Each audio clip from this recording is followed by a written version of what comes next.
Welcome to the Skissers of Heart channel, and invite you to watch our new video story. Black Lake Stop. The driver's stern voice rang out from the tram. Maria opened her eyes. Lost in thought, she hadn't even noticed she'd passed her city stop. But hearing the screeching of the tram's wheels, she quickly decided she'd get off here. Apparently, fate itself was giving her a clue as to what to do next. This was a rather strange stop. It was located far outside the city. Long ago, workers would get off here, hurrying to a small bearing factory located to the right of the tram tracks. But almost 30 years after the factory closed, the stop remains. The path to the factory has become completely overgrown. However, on the other side of the tram tracks, a barely noticeable path remains, leading to the Black Lake. Only a few brave souls and reckless adventurers who wanted to tickle their nerves walked along it. No one could explain what was happening in the mysterious waters of this small forest pond. The water was crystal clear.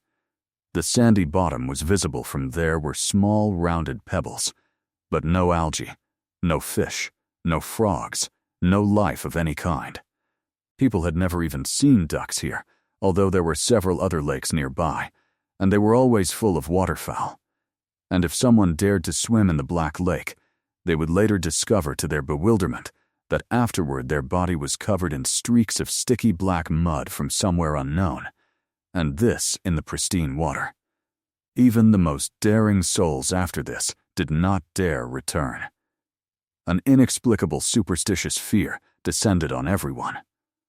Legend had it that the souls of those betrayed, unjustly offended, or deceived in life found peace here. And if such a person remained overnight on the shore of the lake, by morning they would breathe their last, and their soul would be at peace. But the one who had unjustly offended them would begin a period of cruel atonement for the offense inflicted on the deceased. That's why Maria wasn't scared when she went out. At the Black Lake bus stop, she decided that fate itself had given her a clue. Now she knew that she would spend the night in this mysterious place. And from tomorrow, let just retribution begin for all those who had driven her to this. The girl stepped onto the path leading to the lake. Immediately, she saw a small group of gypsies camped under a nearby birch tree. She knew that a large camp had stopped 2 weeks ago not far from here, near the quarry bus stop. Rumor had it that the gypsies were passing through. The camp had been camped in the suburbs for a week and was planning to continue south in a couple of days. Maria walked calmly along the path. The gypsies were sitting right on the grass around a small fire. There were about 10 of them. They were talking about something in their own language. When the girl drew level with them, people turned to look at her, and an old gypsy woman, with almost faded eyes, suddenly said that the girl was about 10 years old. She jumped up and rushed towards Maria. "My grandmother is calling you," the girl demanded, jingling the charms that hung on a green thread around her neck. "Come to her." Maria looked at her indifferently, and she walked on. She heard the sharp, disgruntled voice of an old gypsy woman behind her, followed by quick, loud footsteps. A young man of about 20 caught up with her. He glared at the girl and said, "Don't you understand? Is Shivani calling you?" The man's brows furrowed. "No one has the right to disobey Shivani, otherwise trouble will await you. Go to her." Hearing about the trouble, Masha only grinned. So many troubles had befallen her lately that another one no longer frightened her at all. But there was something in the young gypsy's gaze that made the girl turn back and approach the gypsies sitting on the ground. Old Shuvania nodded her head slightly, and the elderly woman sitting next to her rose from her seat and pointed to him. "Sit," she said commandingly. Maria sat down on the ground next to the old gypsy woman. The old woman looked at the young gypsy woman sitting in the circle, who handed Masha a cup of fragrant tea. "Help yourself," the old gypsy woman said in a raspy voice. Masha took the cup of very black tea, which exuded a strong aroma of berries, from the girl's hands. She began to carefully sip the scalding, delicious drink. Everyone was silent, and Shuni stared at her guest intently and unceremoniously. When the tea was finished, the old woman took the cup from Masha's hands and peered inside. Then, she set the cup on the ground and raised her weak eyes to the girl. "Don't blame anyone for your troubles," Shuni declared. "It's your own fault. You don't know how to distinguish good people from bad. You're already 26 years old. It's time to learn. But what you've planned is a sin. Life is given to every person for happiness, and you will be happy. You will always have time to get to the Black Lake and spend the night on its shore." The old woman fell silent, and the woman who had given up her place next to the gypsy to Masha asked the guest, "Do you understand well what our esteemed Shuvani is telling you?" "Yes, I understand everything," Maria replied. "Then listen further." The woman fixed a piercing gaze on Masha. "Remember every word Shuvani deigns to say to you." Maria saw that everyone sitting on the ground had fixed their attentive gaze on their old gypsy woman. She smiled, but she did not look at Masha anymore. She looked into the flames of a small fire lit in the center of the circle, and suddenly she spoke in a completely different voice. Kind, soft, and, as it seemed to Masha, youthful. "A very great and lasting happiness awaits you. Come to Black Lake in exactly 8 days. Take home whatever you find on the shore. Never give anything you find to anyone. Whatever it costs you, turn back now and go home." Masha quickly calculated the date when she needed to appear at the lake and decided to check with the gypsy woman. In 8 days, that means July 11th. And what time? "Yes, July 11th, confirmed Shuvani, and you can come any time as long as it's light. But better not delay. Come in the morning." Maria herself couldn't understand why her plans had suddenly changed. But her soul became calm. The anxiety and despair did not go away. She stood up and wanted to go to the bus stop, but the old gypsy woman stopped her. "Wait," said Shuvani. "Since the spirits have brought you to us, stay a few more minutes. Everyone thinks that every gypsy can tell fortunes, but that's not true. We have few people who can perform miracles, but they exist. The people you see now by the fire are my students. They can do a lot. And since you're here, I'll give them a little test." The old woman slyly glanced at her fellow tribesmen, and Maria saw that each of them reacted differently. Some tensed, others smiled, and some even fidgeted impatiently.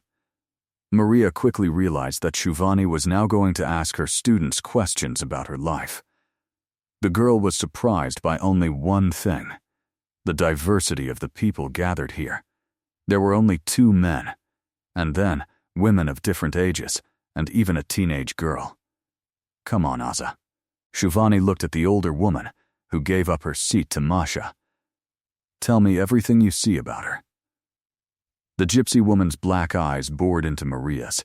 Continuing to stare intently at the girl, the gypsy began. "You married early, out of great love. Your husband is a very good man, but weak. His mother manipulates him. It was she who set your husband up to divorce you. He really wants grandchildren, but you just can't give birth. You wanted to commit a sin today, but the spirits put a barrier in your way.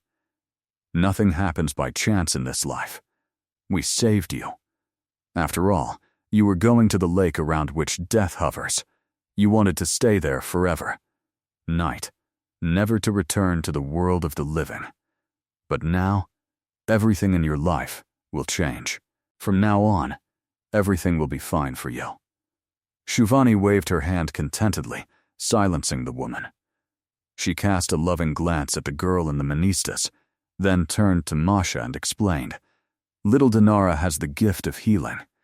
She can recognize illnesses and knows how to treat them. She still has a great future ahead of her. She will bring glory to our camp. Come on, girl, see if our guest is doing well with her health." The girl immediately jumped up from her seat and approached Masha. She began to speak rapidly. She has womanly problems. She wasted time while being treated by a bad man. He did not help her. And then she had an operation. Now she will never be able to bear a child. But everything else is fine with her. She is very healthy. Only she cries often because her husband found another woman, and Shivani saw Masha's eyes fill with tears and did not let the girl finish. But she was pleased with her words. The young healer saw everything correctly and accurately. Suddenly, Shivani's face became very stern. She looked at everyone with a stern look and said, "And now the most difficult part. Who will tell what awaits this woman in the future?" Maria tensed up. She really wanted to hear what her future fate would be. She believed the gypsies gathered here, because everything they said about her was true. The young gypsy who caught up with Masha on the path and led her to the fire nodded his head. Shivani allowed him to speak. The guy remained in his place. He simply looked at Masha and immediately began to speak, addressing her. "If you do everything as Shivani said, you will become very happy. You will have what you dream of, most of all. But just take care and never give anyone what you find on the lake. At first it will be very difficult and scary for you, but you will cope with everything, and every day you will feel happier. Years will pass, and you will be rewarded for your kind heart. You will be 43 years old when you will have everything a person could dream of: a family, a loving husband, a wonderful son. You will be very rich and endlessly loved." Shivani looked at the guy with satisfaction. She saw Maria's future the same way. The gypsy woman turned to Masha and said, "Now you know everything. You can go." Masha warmly thanked the gypsies for the tea and conversation and headed for the tram stop. Along the way, she reflected on how fortune-telling was, after all, a purely feminine craft. The girl and the woman who had spoken about her had been very precise in their words, but the young man had gotten something seriously wrong. She would never be a rich elementary school teacher, and it was unlikely that some millionaire would even look at her with her average appearance. And by talking about a happy life, the young gypsy had greatly exaggerated. What happiness could a woman dream of when her husband leaves her because she can't even bear him a child? Only darkness awaited Maria. The apartment she now lived in belonged to her husband. The little gypsy woman had said correctly. Her husband has another woman, and her husband has already hinted to Masha that she is pregnant. And the elderly gypsy woman was right. Her mother-in-law couldn't forgive Maria for not being able to bear children. And yet, it was she, her husband's mother, who was indirectly to blame for Masha's childlessness. A crash interrupted her sad reflection. The tram pulled up, and Maria boarded the car, whatever that might be. Her brief encounter with the gypsies had inspired hope for a better life. In her current situation, she didn't expect much from life. She just wanted to live quietly. She'd given up on her personal life. Who needed a young, barren wife? She'd now pursue a career at school. Although, what kind of career would that be? She'd never aspired to be a school principal. Maybe she'd change jobs. Masha didn't even notice how she'd reached the right stop. And there she was, at the entrance to her building. Masha rang the doorbell. Silence. She opened the door with her key and saw her mother-in-law's shoes by the threshold. Her heart sank with a bad feeling. For the past 6 months, her mother-in-law had spent nothing but harassment at Maria for ruining her son's life. No, Natalia Petrovna hadn't openly said she dreamed of a new daughter-in-law, but she'd done everything she could to turn Ilya against Masha. Before Maria could enter the room, Natalia Petrovna came out into the hallway. "Sorry I didn't open the door," her mother-in-law said in a weak voice. "I came to see you. And it's empty here." I let myself in with my key. Ilyusha recently gave me your spare key, and then I felt unwell and lay down. My blood pressure must have gone up. Natalia Petrovna, go lie down. I'll take your blood pressure now, Masha said, wishing her husband would come home as soon as possible. Being alone with her mother-in-law had become unbearable for some time now. The blood pressure monitor showed that her mother-in-law's blood pressure was fine. She could have been considered an astronaut. Natalia Petrovna was lying on the sofa in the living room. Masha sat next to her, hoping that her mother-in-law would fall asleep. But she suddenly opened her eyes and asked, "Masha, what's going on with you and Ilyusha?" "He told me he can't bring himself to talk to you honestly. He feels really sorry for you." "I feel the same way, to be honest, but what can I do? There must be children in a family. Now, if Ilyusha didn't want children, that would be a different matter. But it looks like you can't avoid a divorce." "Don't worry, Natalia Petrovna," Masha replied, trying to speak cheerfully and confidently. "I'm already looking for something to rent. As soon as I find one, I'll move out of here right away. I won't drag it out." "It's good, Mashenka, that you understand everything." "That's right. It's obviously your destiny," her mother-in-law said sympathetically. "No one's to blame for everything turning out this way. Natalia Petrovna shouldn't have said that." After her words, Maria snapped. "What do you mean?" "No one's to blame," the girl exclaimed angrily, jumping up from her chair. "But I think it's your fault, Natalia Petrovna. Didn't you forbid me from going to doctors for 6 months and forced me to be treated by your healer friend? Because of this, time was lost, and I had to have an operation. And the doctors told me that this disease is easily treated if you start treatment on time." So that's how the mother-in-law got up from her seat. "Not only have we been dealing with your illness for a whole year, but you also blame me for not being able to give birth. And as for the healer, who knew she was a fraud? The reviews were all positive, and she helped me when my knee was aching. It was not without reason that I recommended her to you." Masha couldn't and didn't want to talk to her mother-in-law anymore. She still stuck to her guns. She didn't feel guilty at all about instilling in Ilya the idea that only a healer could help his wife, and the doctors' treatment of such illnesses was not up to par. Ilya trusted his mother, so he stood by her, forbidding Masha from going to the doctor.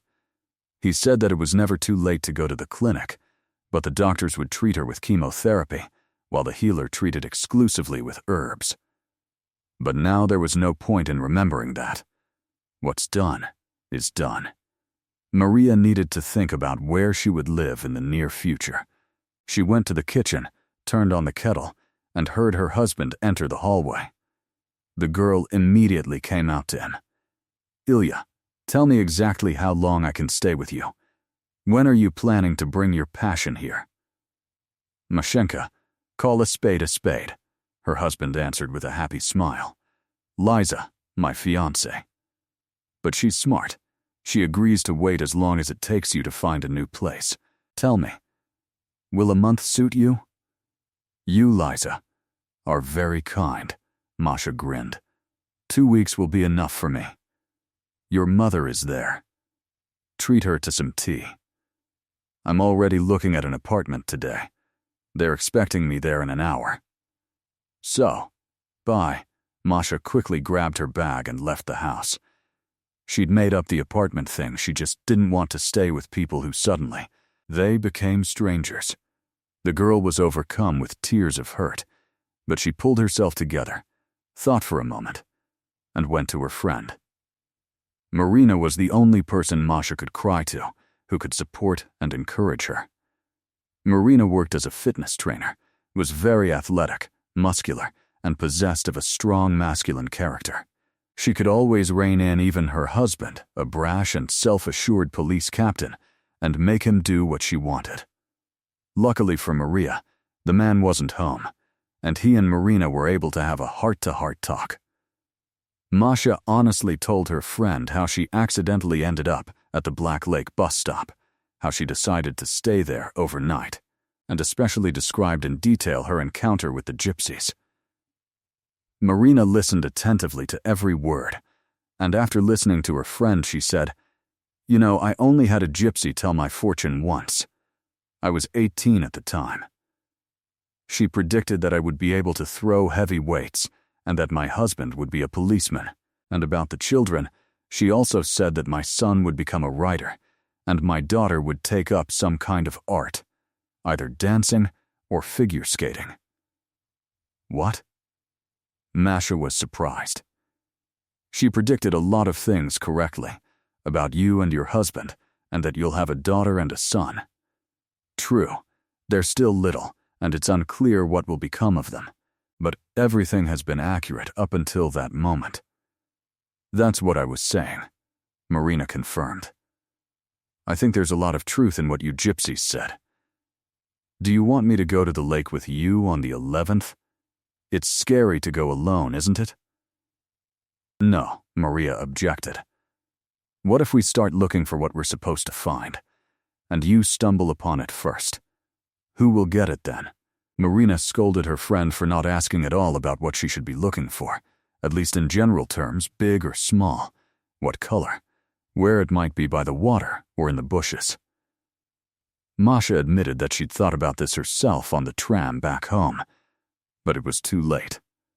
Marina's husband soon returned from his shift, and the hostess invited everyone to dinner. Marina's husband, Artyom, was just as brazen and assertive as his wife. He simply glanced at Masha and asked point blank, "Masha, why are you so sour? If you have any problems, just tell me. I'll always help my beloved wife's best friend." Had something happened? Marina stepped painfully on his foot at the table. She didn't want Masha to start remembering her troubles again. Well, Masha looked at Artyom and quietly said, "Artyom, I'll take you at your word. I'm in such terrible circumstances. I'm afraid I can't do it without your help. I'm deregistering from my husband's apartment, and I don't know if the landlords will register me when I find a place to rent. After all, most often they don't want to register tenants." What a lot to worry about. Artyom was surprised. Not only will I help you with the registration, but I can also find a room in a dorm to rent. The utilities are inexpensive there. Do you want it? Of course I do, the girl rejoiced. I promised Ilya that I would find a place to live and move out in 2 weeks, and if it works out sooner, it will only be better for everyone. Then, that's it, Artyom stated decisively. I have a couple of phone numbers. Tomorrow I'll find out the details at both addresses and call you, but you need to make a decision right away. I'll take a look and tell you right away whether the place is right for me or not. Masha promised. The next morning, Artyom called her and offered 2 options. One cheaper, the other twice as expensive. Maria wasn't exactly strapped for cash. Okay, so they decided to start with a cheap option. It was a 15-square-meter dorm room. When Artyom and Masha walked in, it was immediately clear it wasn't suitable for her.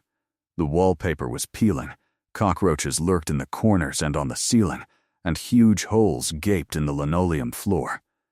Masha was dejected. Artyom tried his best to calm her while driving her to see another room. This time, they were in luck. The room was almost as big as the first, but everything was perfect. The walls were covered with expensive, fresh wallpaper. The light laminate flooring was immaculate. But what Masha liked most was the presence of the bare essentials. They could move in right away. Everything they needed for life was here. I'll take it, Maria immediately said to the plump woman, the dorm supervisor, who was showing her the room. Excellent, the supervisor smiled. Then come to my office to sign the contract. Masha hadn't even thought the housing issue would be resolved so easily. The dorm was quiet and clean, and it couldn't have been any other way. The supervisor looked very imposing and menacing, although for some reason she was smiling at Masha. The girl signed the lease, paid the deposit, received a receipt, and was given the keys to the room. Maria warned the superintendent that she would be packing her things the next day and moving in the day after. Packing, moving in, tidying up her room, and getting to know the dorm took several days. Masha decided not to use the shared kitchen, but to install a small stove in her room. Only a few days remained until her visit to Black Lake. Masha was dying of impatience. Finally, the day arrived when Masha was supposed to appear at the lake. She could hardly wait until morning and then left. As she got off at the Black Lake stop, she caught several puzzled glances from tram passengers. Today, unlike last time, she was very scared. She immediately regretted refusing Marina's help. Wait, nothing is ever scary. But now, Masha felt as if everything around her was against her. The wind howled eerily in the treetops. The old tree trunks creaked and creaked, though they seemed sturdy and didn't sway at all. And the wind outside wasn't strong enough to cause anything to howl or creak in the treetops. In the tree trunks. As she walked along the path, she didn't encounter a single person. However, she was constantly followed by 2 large ravens. They would overtake her and perch on the road or in the trees ahead, waiting for her to draw level with them, or they would circle right above her head, and the girl felt as if the birds were about to attack her. But they didn't make a sound, which was especially frightening. Even the grass on either side of the path seemed to come alive. It clung to Maria's legs, preventing her from moving forward, and she had to literally push through it. Last time, everything had been much calmer. Finally, she reached the lake and looked around. Not a soul was around. Everything seemed to have frozen. It was quiet and cemetery-like. She walked slowly along one of the lake's shores, carefully peering at the ground and bushes growing about 5 meters from the water. But there was nothing unusual anywhere that the eye could catch, and Masha didn't know what to look for. She had already walked halfway around the lake, but still hadn't noticed anything. The further she walked, the less hope she had that Shuvani's prediction would come true. And suddenly, a faint sound was heard from the bushes. A plaintive squeak. The girl became wary, thinking it was either a kitten or the cub of some forest animal. She was a bit scared. What if it was a forest creature, and its enraged mother was nearby? What if it was a kitten? After all, it wouldn't be able to get out of here on its own. Masha forgot for a moment that she was looking for something very important, and she cautiously peered behind the bushes where the strange plaintive sounds were coming from. There were no animals there. Right on the ground lay a tiny bundle in a blue blanket. Masha didn't yet see what it was, but she already guessed that a baby was wrapped in the blanket. She quickly picked up the bundle and peered inside. Sure enough, there it was. She saw a small, wrinkled face, closed eyes, smacking lips, and heard that same plaintive squeak. She looked around. After all, the baby hadn't come here on its own, but it was still quiet and deserted. Masha picked up the child and began peering deeper into the thicket. Maybe there was someone nearby after all, and the child had simply been abandoned for a minute. As she ran, her fear completely passed. It felt like she was at her own dacha. "People, is anyone here?" She cried out loudly. Masha. She ran along the shore where she'd found the baby, screaming, and suddenly stopped. A thought struck her that perhaps this was what she was meant to find. The thought made her feel sick. She'd thought she'd find something, or a clue about how to move on. But even in her wildest dreams, she couldn't have imagined finding a baby on the lakeshore. The words of the gypsy woman came to mind. She had said she should definitely take whatever she found and never part with it. Domashi didn't want to part with the child. Even if there hadn't been a prophecy, she would have taken it. It was a miracle after all. She had a baby. Even if it wasn't her own, she would formalize everything, adopt it, and raise it. Without looking around, the girl hurried to the bus stop. As she rode, she glanced fearfully at the passengers. She was afraid someone would recognize the baby blanket and want to see the baby. But the passengers dozed indifferently, and no one cared about her. Masha had been living in the dormitory for 2 days already. She had cleaned it up thoroughly, but decided she wouldn't go there with the baby now. She went straight to Marina. She needed advice on what to do next. And right now, the girl had no one closer and more reliable than Marina and her husband Artyom. Luckily, Marina had an evening shift and was home. Seeing her friend with the baby, Marina was surprised. "Whose child is this?" she asked. "Marin, let's not ask questions," Masha answered impatiently. "This is what I found on the lake. Can you imagine? It turns out that the gypsies told me about it. Don't worry, the bastards planted it themselves," Marina said indignantly, peering into the blanket. "They didn't plant anything," Masha objected. "Their tabber left the city a week ago. It's just that the old gypsy woman must have seen that soon they would bring the baby to Black Lake and leave it on the shore. So she said to me, 'You better tell me what to do with it. We need to feed him. Don't babble.'" Marina took the baby from her friend's arms and carried him to the bathroom. "First, we need to bathe him, then wrap him in clean clothes, and then we'll feed him. I have some baby food." There were a couple of jars left from the youngest. Half an hour later, the clean baby in fresh diapers was already greedily devouring the contents of the bottle. Marina held him in her arms, feeding him and frowning. Well, she muttered quietly. "The child is not even a week old, and he has already been betrayed. We need to report him to the police and call an ambulance." "No," Masha resolutely objected. "This is my child, and I will not give him to anyone. And the gypsy woman said that I should never be parted with him. We'll wait for your Artyom, and let him tell us what can be done so as not to break the law and not give the child away anywhere." "Don't get your hopes up, friend," Marina sobered her up. "We don't know what's wrong with the child. Maybe he was kidnapped and his parents are looking for him, or maybe they put him away for a while and will come back and look for him too."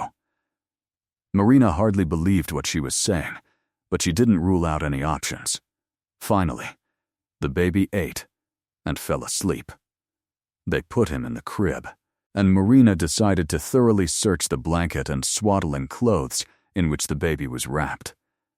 What if the person who left the baby also left a birth certificate, or at least a note? In the folds of the swaddling clothes, they did indeed find something. It was a short note. It read, "I thought this was my ticket to heaven, but it turned out to be a headache. If you need it, take it, and I don't need him, and neither does Daddy." How wonderful. Masha rejoiced. He's nobody's. She found nothing to be happy about. She looked reproachfully at her friend Marina. So small and already unhappy. Everything is decided. Masha continued to hope for the best. "We're waiting for Artyom and doing everything as he says, but this child has to be mine." The girls saw that the baby was fast asleep and went to the kitchen to get something to eat. "Listen, Masha," Marina suddenly said, "and maybe now your Ilya will change his mind about getting a divorce and adopting a child?" But Masha shook her head sadly. Natalia Petrovna was categorically against adoption. They had already had such a conversation, and her mother-in-law was categorical on this issue. She wanted only biological grandchildren. Maria told her friend that she, Ilya, would not even say anything about the baby, because Natalia Petrovna might make a big deal out of this. Everything needed to be done quietly and calmly, without drawing unnecessary attention to the situation. Marina agreed. At that moment, the door lock creaked, and Artyom entered the hallway.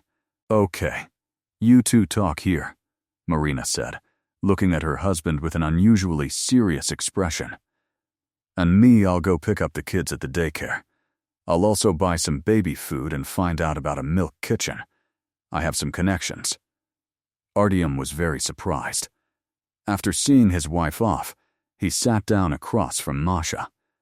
The girl told him about the baby and asked her to fill out the paperwork. Masha, are you crazy? Artyom was indignant. Things like this are only done through the police and child protection services. Don't even think about it. Artyom, I want it done legally, the girl pleaded. But you can file a report, or you can do it quietly. Check for yourself whether anyone is looking for him or not. If they are, we'll return him. And if they aren't, why bother with this red tape for months? Artyom continued to dig in his heels. He said that everything had to be registered, verified, and only after verification could they talk about adoption. Maria listened to him and cried bitterly. She understood all this, but she also understood that no child protection agency would give her a child up for adoption. Everything about her was a disaster. She had no place to live, a meager salary, no husband, no support. Would they really give a child to such a mother? Artyom's heart sank. He had 2 children of his own. Only when they were born did he understand what it was like. A real family. He loved his son and daughter dearly and understood how hard it was for Maria to realize she would never have children of her own. He couldn't abandon Masha, whom he'd known for many years, to her fate and promised to do everything possible. When Marina returned, they all decided that Masha would spend the night with them, and the next morning would try to find out the situation in the dorm and find out whether the superintendent would allow her to live with the baby. After everyone had already fallen asleep, Masha remembered the blanket the baby was wrapped in and decided to double-check it. What if she and Marina had missed something? After all, they'd stopped rummaging through these things as soon as they discovered the note. Masha shook the contents of the bag with the baby's things onto the bathroom floor and began to carefully examine them. And suddenly, something fell out of the rags. It was a cheap locket on a simple metal chain. Masha opened it. Inside the locket was a photograph of a young, fair-haired man. She struggled to extract the photo, hoping that maybe there was a name on the back. The man's name, but it was clean. She put the photo back. Her head was buzzing with thoughts, so she didn't think about the man in the photo. She left this riddle to Artyom. He knows better. In the morning, Artyom took a photo of the baby. Marina said again that he was no more than 7-10 days at most because the umbilical cord hadn't healed yet. Artyom carefully examined the locket. He took it with him to take fingerprints and sweat stains, if any were found. He also took Masha's fingerprints. After all, she had touched the locket too. In short, the captain took charge of the matter. Marina stayed with the baby, and Masha went to the dorm. She went straight to the commandant's office. The commandant gave Maria a displeased look and asked sternly, "Well, you haven't even moved in yet, and there are already some problems." What happened? Pale, confused, and frightened, Masha stood before her, shifting from foot to foot. She'd prepared a touching speech, but when she saw this formidable woman before her, all the words flew out of her head. "Okay," the commandant chuckled. "Stop shaking." She got up from the table, pulled out a chair for Masha, sat down opposite her, and said, "Go ahead, tell me, but be honest and detailed." Masha explained that her husband had kicked her out and that she had a child.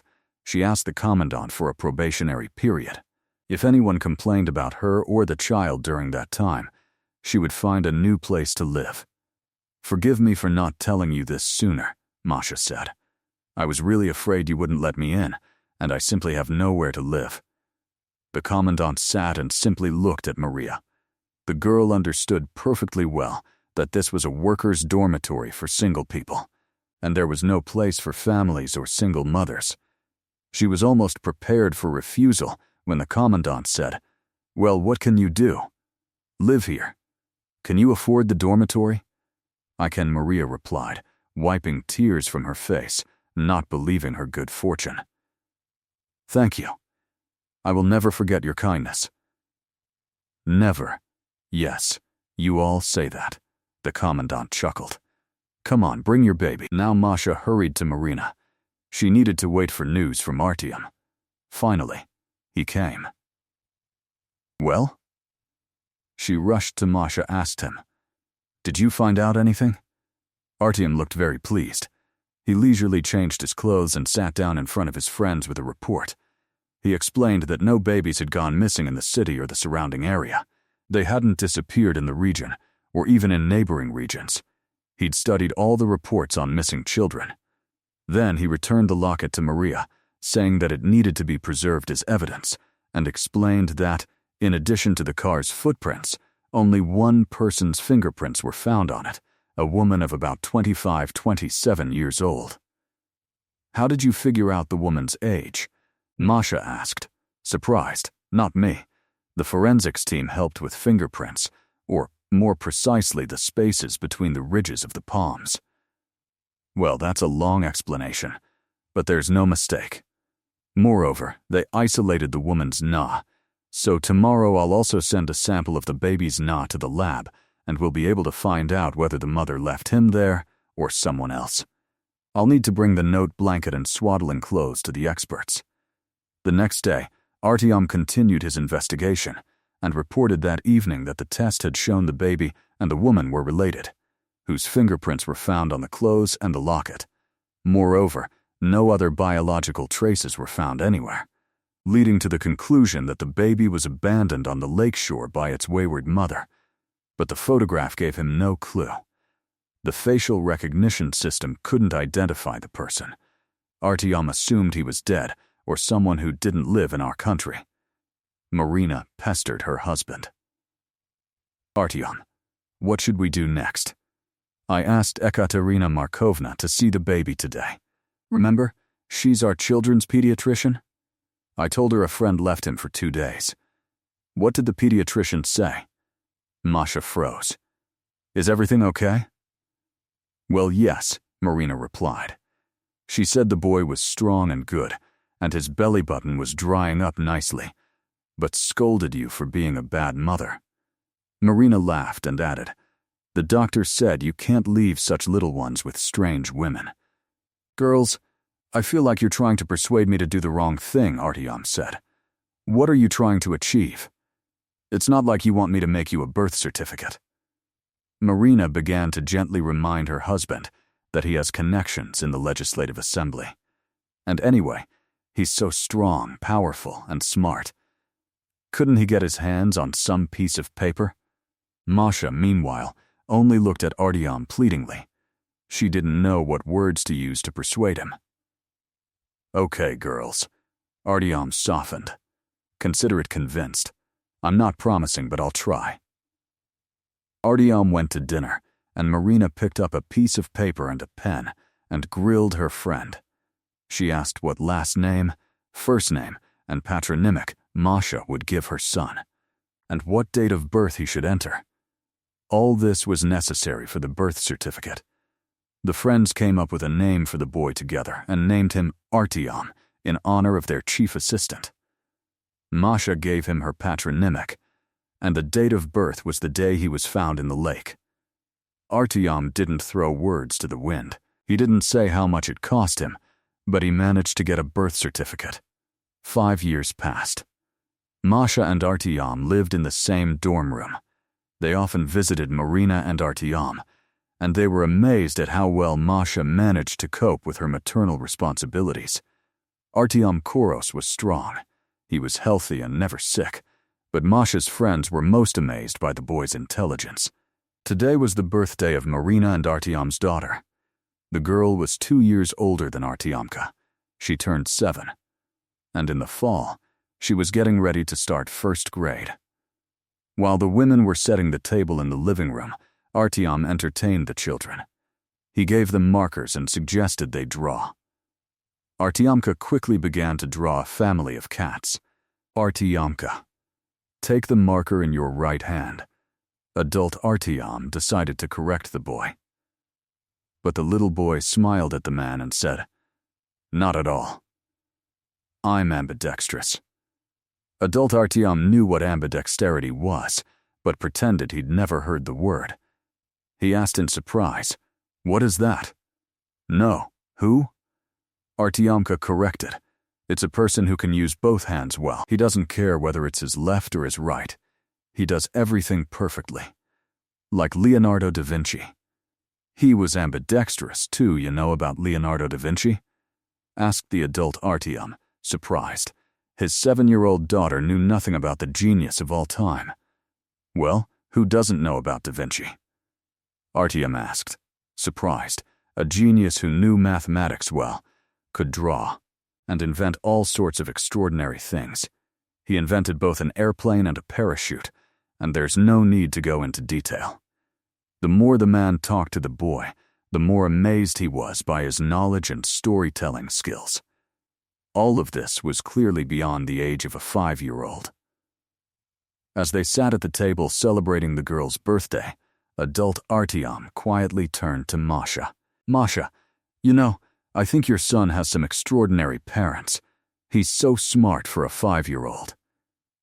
"Do you know how much I spend with him?" Masha exclaimed. "We never sit at home with him. I drag him to exhibitions, then around town. I explain everything to him, tell him stories, read to him." Then, Marina intervened, saying that this was bad, and that her friend was depriving her little one of a childhood, which Masha couldn't agree with, because her son went to the pool and was already confident on the ice, and loved skating. "Masha, didn't he ask you where his dad was?" "He did," Maria replied. "I told him that his dad divorced me before he was born and said he didn't have I need neither my son nor me. Now Dad lives in another country, and he has another family. It's not nice to lie," Marina admonished her friend, gobbling up her salad. "If I were you, I'd tell him that you'll tell him about Dad when he's 15. Or 18. "You can say that too," Masha disagreed. "I'll never tell him that he's not my biological father. What if he suddenly wants to find his biological parents? I couldn't survive that." Masha was very close to her son. She was the most important person in his life. The boy seemed to sense how much he owed her, and was simply the perfect son, obedient, calm, and independent. Well, as for intellect, Maria herself noticed that her Artyomka was not only ahead of his peers in development, but could sometimes even give adults a talk. He grasped new knowledge on the fly, and if you add to this his phenomenal memory, the boy's future looked very promising. Masha puzzled over what he could become when he grew up. Everything came to him surprisingly easily. Artyomka turned 16. Maria hadn't worked at a school for a long time. After completing her studies, she quickly found a job at a large commercial firm as a secretary to the director. The salary was higher, and the workday was strictly regulated. She still spent a lot of time with her son. He was her main concern and her main entertainment. Artyomka was very interesting, and Masha could listen to him for hours. However, Artyomka had almost no time for conversation. He was constantly participating in various competitions. Above his desk in their cramped dorm room hung several gold and silver medals earned at international school competitions, and under them lay a stack of certificates from his school. When her son was on one of his trips, Masha loved to look through all these things, and dreaded the thought that soon her son would become an adult and might want to find his father. After all, Masha didn't want to lie to him, but she also couldn't bring herself to tell him the truth. She didn't know what to do in such a situation, but chance came to her rescue. She was at work when Artyomka returned from another Olympics in the neighboring region. On the way, he ran into something with his sneaker, a metal pole sticking out of the ground. The sole immediately tore, and it was impossible to fix the shoe. He called his mother at work, reported his arrival, and told her about his sneaker problem. He asked if they had money for a new pair.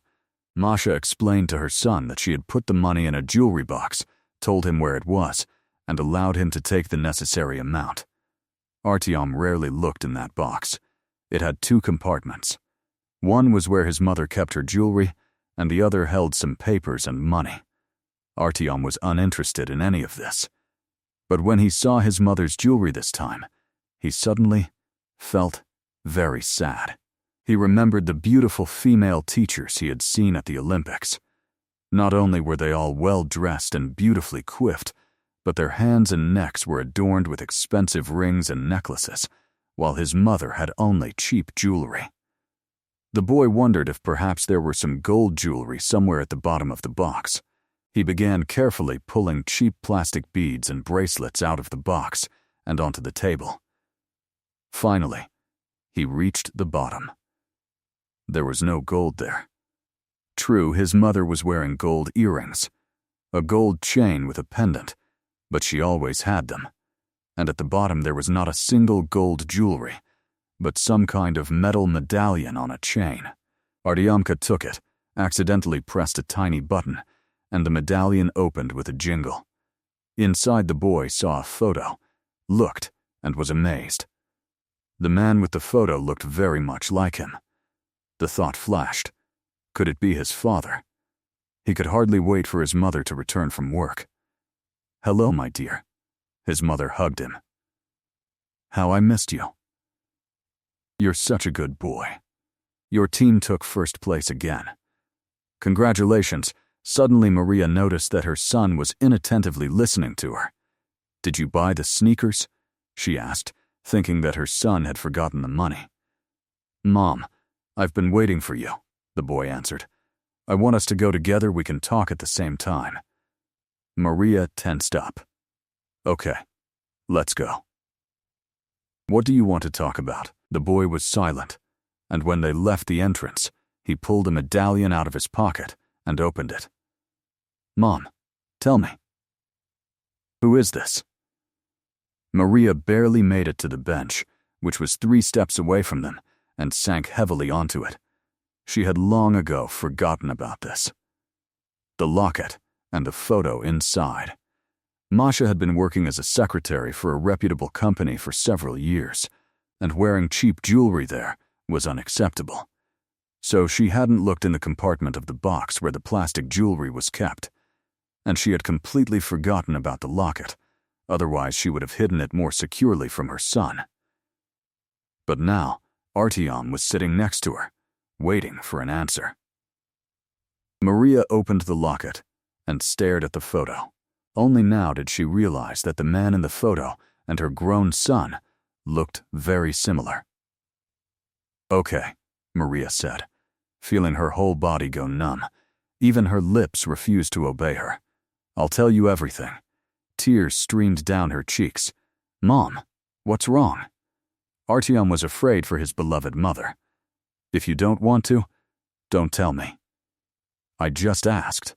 But Maria was already terrified by her terrible secret, and she decided the time had come to confess everything to her son. Somehow, having overcome her tears, she told Artyom, in a coherent and brutally honest manner, how she came into possession of the medallion. She concluded her difficult confession with these words. Uncle Artyom spent several years tracking reports of children and searching databases for the person with the photo, but it yielded no results.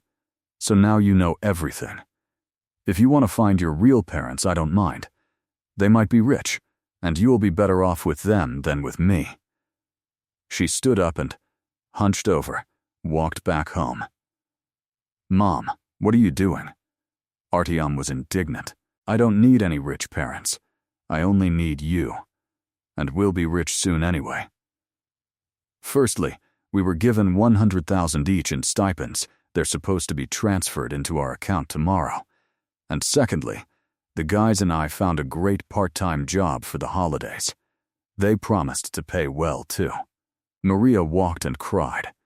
But now, she was glad that her son hadn't rushed off to look for his biological parents. He decided to stay with her. The older Artyom got, the more Maria became convinced that his biological parents were talented, gifted people. After all, even though she tried her best for her son, her unnatural predisposition wouldn't have been enough to mold him into such a promising brainiac. "That's it, Mom. Get going," she said.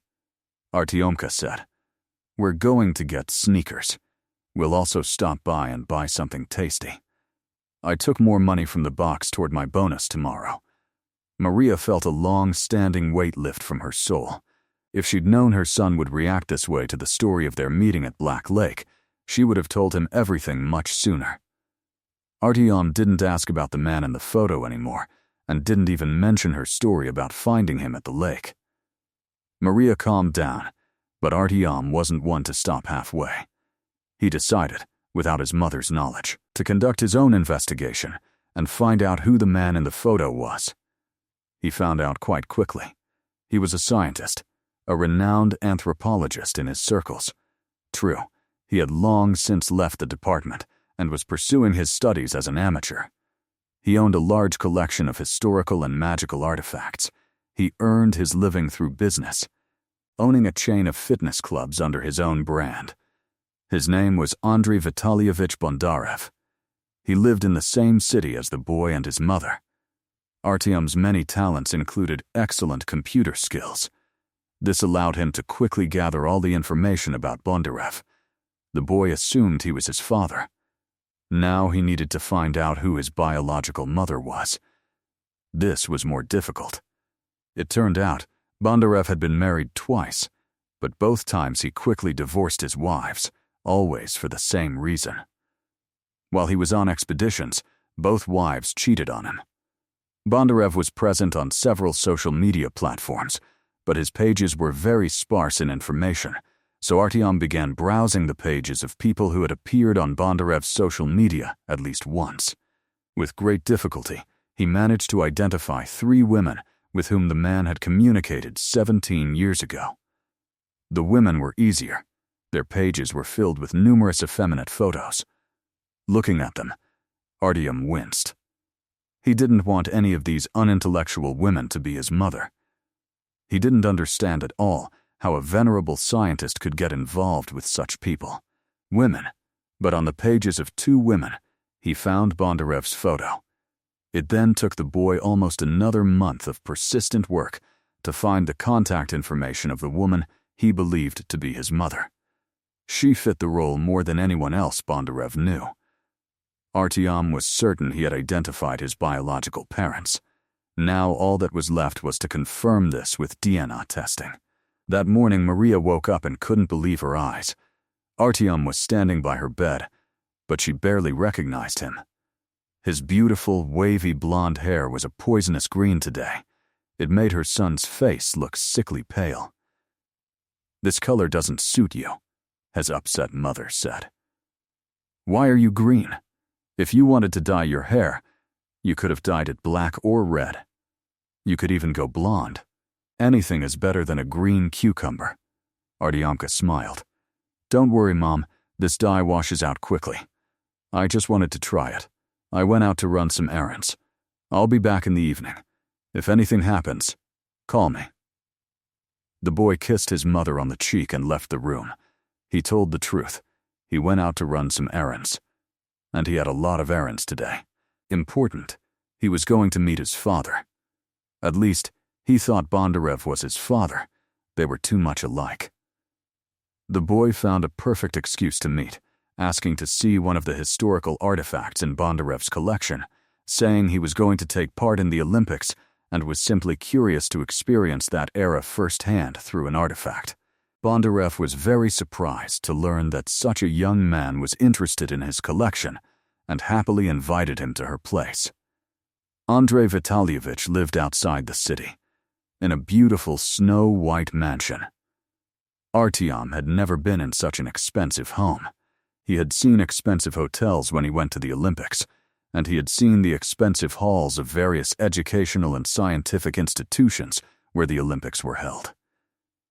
But there were no wealthy people among his friends and acquaintances, so the luxury of Bondarev's house weighed on him.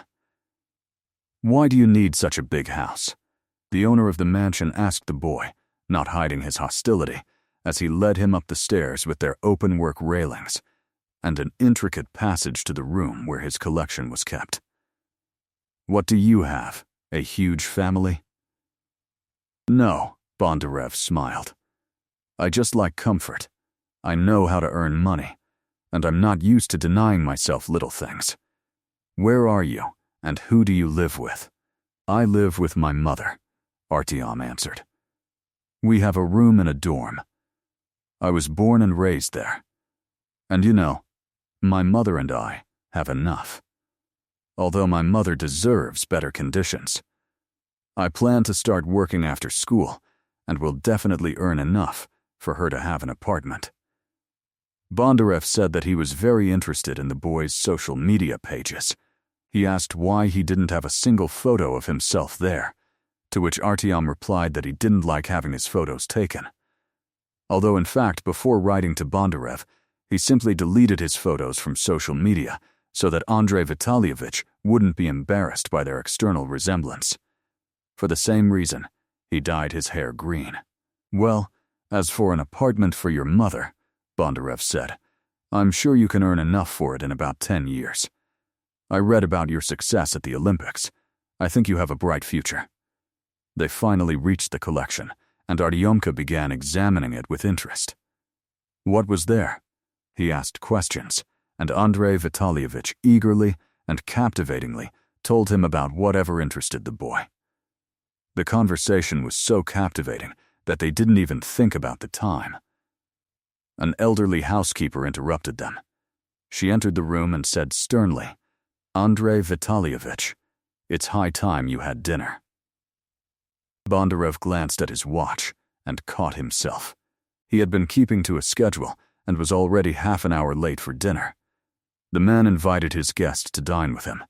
The two of them sat at a large table set with beautiful cutlery and dishes unfamiliar to Artyom, and a waiter stood nearby to change their plates promptly. Finally, dinner was over, and a lot of food remained untouched. Artyom looked cheekily at the host and asked, Would you mind if I take some pastries for my mother? Bondarev was embarrassed. Sorry, I should have suggested you take something with you to treat your mother. So, are you ready to look at the collection again? I would love to, but it's late. Mom will worry. Maybe another time. Of course. As soon as when you're ready, call me. I'll definitely make time for you. I had no idea that people your age could be so well-rounded and interesting. That's how my mother raised me, Artyom said, and Bondarev detected a clear challenge in his words. The man looked at him carefully and suggested that the boy bring his mother with him on his next visit. The man was interested to see the woman who had managed to single-handedly raise a genius. The maid handed the boy a box of pastries for his mother, and the master walked the guest to the gates of the mansion. While Artyom was returning home, a brilliant plan formed in his ingenious head. He would introduce his mother to the supposed father. Although, why suppose it? By the time he and his mother were ready to visit, and perhaps the DNA test would already be ready. Perhaps it was for nothing that Artyom had stolen Bondarev's used fork from the table as they were leaving the dining room after dinner. The most interesting and funny thing is that the elderly housekeeper saw him wrap the fork in a bag and put it in his pocket, but for some reason she didn't say anything to anyone. Artyom wasn't afraid that his mother would recognize Bondarev as the man with the photograph. He looked young in the locket, but now he's matured. It's obvious he works out at his own gyms, is well-toned, and not a gram of excess weight is visible. He's also visibly older. While the boy was driving home, his plan finally took shape. Mom, this is a hotel for you from an interesting person, Artyom said, placing the box on the kitchen table and opening it. Maria approached and looked at its contents with a smile. Where did such riches come from? These are very expensive pastries. I've only had them 2 or 3 times in my life. Well, now eat your fill, put the kettle on, wash your hands, and then tell you where I was today. Maria listened with interest to her son's story, still amazed that such a prominent man had invited him to visit. When the boy finished, he stunned his mother by informing her that Bondarev now expected Artyom to bring his mother to visit him. What's that for? Maria was amazed. I don't understand anything about this. I won't find it interesting there. Mom, you're wrong. There's a lot to see there. and Andrei Vitalyevich himself is a very interesting person. I beg you, let's go together. I want you to come with me." Maria sighed and nodded her head in agreement. She couldn't refuse her beloved son anything.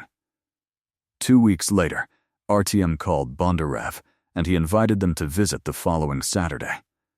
He welcomed Artyom with open arms, like an old friend, and looked at Maria with great interest, trying to understand what was so unique and unusual about her that allowed him to raise his son so well. But if Artyom was depressingly impressed by Bondarev's mansion, Maria was delighted. For her, the mansion was something of a museum. It was filled with paintings by old masters, interesting modern gadgets, and the interior design was like a work of art. Everything was beautiful, refined, and sophisticated. "You have very good taste," Maria praised the owner. "Or did designers arrange all this for you?" "Oh, what are you saying?" Bondarev asked, offended. "Every single thing was purchased by me personally. I like to arrange my home myself." Soon the owner brought the guests into the room where the collection was displayed, and Maria realized there was no place for her there. All this didn't suit her. She was interested. Bondarev invited the housekeeper and instructed her to entertain his guest and show him around the mansion and yard. There was plenty to see. The good-natured, talkative housekeeper began to carry out her master's orders with pleasure. She led Masha from one room to another, telling her which country her master had brought her this or that painting, figurine, or antique book. Finally, they found themselves in Bondarev's study. The housekeeper warned her not to touch anything there. 2 portraits hung above the desk. One was of the mansion's owner. It was clear that the painting had been recently completed. Maria glanced at the second painting and felt ill. She sank into the master's chair and asked the housekeeper in a hoarse voice, "Who is this?" "Well, that's Andrei Vitalyevich, only in his youth," the woman explained, horrified to realize that her guest was about to faint. And indeed, he did. Maria closed her eyes and lost consciousness. A housekeeper shook her awake, but Masha didn't regain consciousness. The frightened woman rushed for the first aid kit and began calling for help from one of the staff. Soon, 5 people gathered around Maria, but Masha still hadn't regained consciousness. "We need to call an ambulance and tell the owner," the cook said decisively, having come running at the sound of screams and seeing the confused women. One of them ran after the owner, while the others began to carry Maria to the sofa. As soon as they had her settled, Bondarev and Artyom ran into the office. "Mom, what's wrong?" The boy rushed to his mother, in fear. But his mother didn't move. An ambulance soon arrived. The doctor quickly revived the woman and told her she was having a heart attack.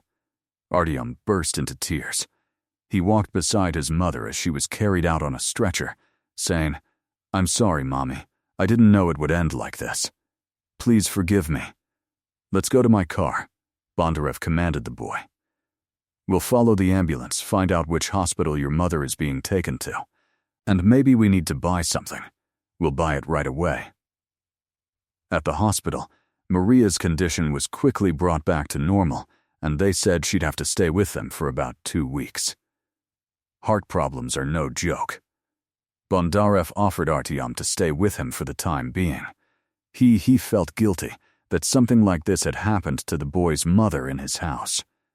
Artyom agreed. When they returned home, it was already late. The boy was fed dinner and sent to sleep in a separate bedroom. Bondarev went to the housekeeper's house to find out how it happened that a healthy, flourishing woman suddenly fainted and even had a heart attack.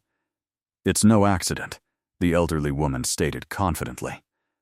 "Masha was always in a good mood, but when she saw your portrait in the office, she suddenly felt ill.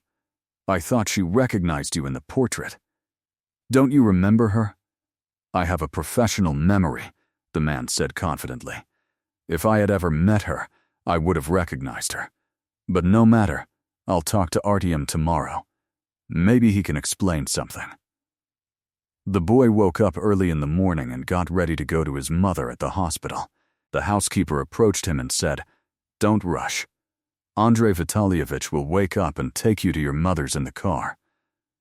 "I don't need his car," Artyom replied angrily. "And I don't need him either. He's nothing but trouble." The boy left the house determinedly and took the bus to his mother. She was already feeling better. She said she wouldn't stay there for 2 weeks, 2 or 3 days at most, and then she'd go home. She couldn't leave her son alone. Artyom didn't say a word about Bondarev.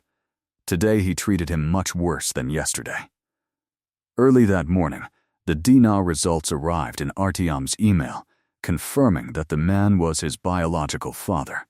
Artyom himself didn't expect this news to enrage him, that he'd see Bondarev as an enemy, a traitor. But it did. Besides, Mom had suffered because of Bondarev.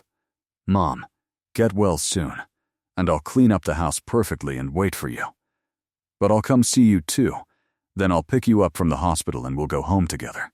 Maria didn't know how her fainting spell in Bondarev's house had ended, and she really hoped Artyom hadn't realized that the man could be his father.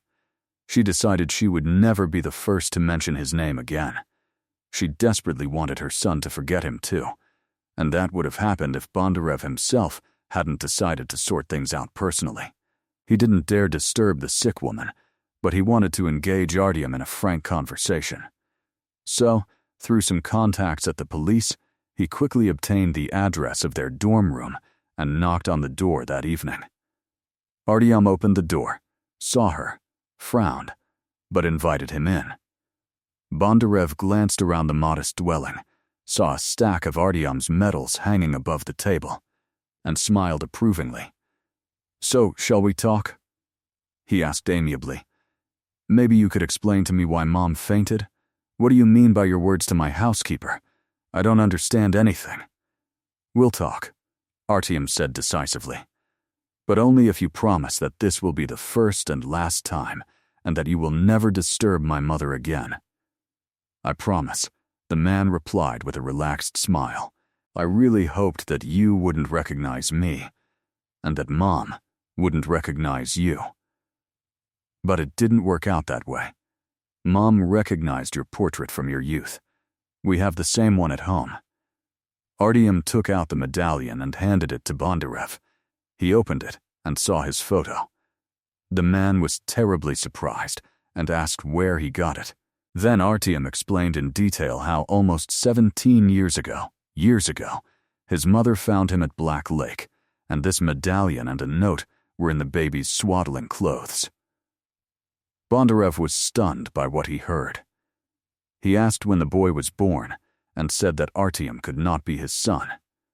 The year before his birth, he was very busy with work and had no women who could get pregnant with his child. The boy handed him the DNA test results. "So that's why you needed my fork," Bondarev guessed. "The housekeeper told me how you hid it." The man reread the test results for the 100th time and still couldn't believe it was true.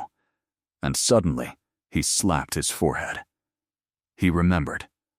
"I had once had a chance encounter. The girl threw herself into my arms.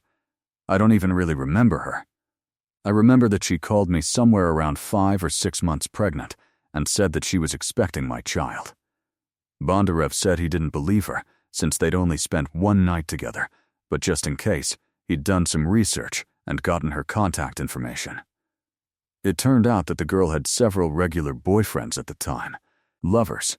When the child was born, she began calling all her lovers one by one, and when she called him, he expressed doubt that he was the father of the child, to which the girl laughed and said, "I think so too. But I still decided to call you. You're the richest of my men. I hoped you'd believe me." Bondarev said that the girl never called him again and never appeared in his life. The man couldn't get over the news that he could have a son. He couldn't believe it. At the same time, he really wanted this smart, well-mannered guy to be his son.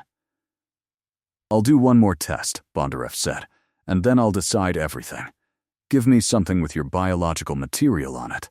Artyom gave him his toothbrush and sternly reminded him, "You promised never to bother my mother again, and you promised that we wouldn't have any more conversations. Everything is clear to me. Mom and I were fine until I did something stupid and found you. So this is our last meeting." The boy looked at his guest very seriously, making it clear that the conversation was over. He had no choice but to leave. 3 days later, Maria returned home to her dorm room. Her son greeted her with the expensive pastries she loved so much. He had earned a good amount of money during these days, fulfilling customer orders on the computer, creating programs for a small business with the proceeds, and delighting his mother. "It's so nice to be home," Maria said, looking around her modest home. 2 weeks passed, and Bondarev received the test results. They were identical to the one his son had shown him. The man was again shocked. He couldn't believe he had such a wonderful son, and at the same time, he understood that this man's trust had to be earned, just like his mother's. It took Bondarev 2 long years to achieve this, and only because Maria convinced her son to accept Bondarev as a father did the now grown man agree, not so much for himself, but for his mother's sake. Over the past 2 years, Maria had become very close to Bondarev, and he proposed. The family now lived in Bondarev's spacious mansion, and when Maria had completely settled in there and became a full-fledged mistress, having access to all of her husband's accounts, she thanked everyone who helped her when she had absolutely no hope. She gave the strict woman, the dorm's superintendent, vouchers to an expensive resort for the whole family. She simply gave Marina and Artyom money so they could finally move from their small 2-room apartment to a larger 3-room apartment in a good neighborhood. She also spoke fondly of the Roma, who saved her from a rash decision and gave her hope for happiness, which she did indeed experience.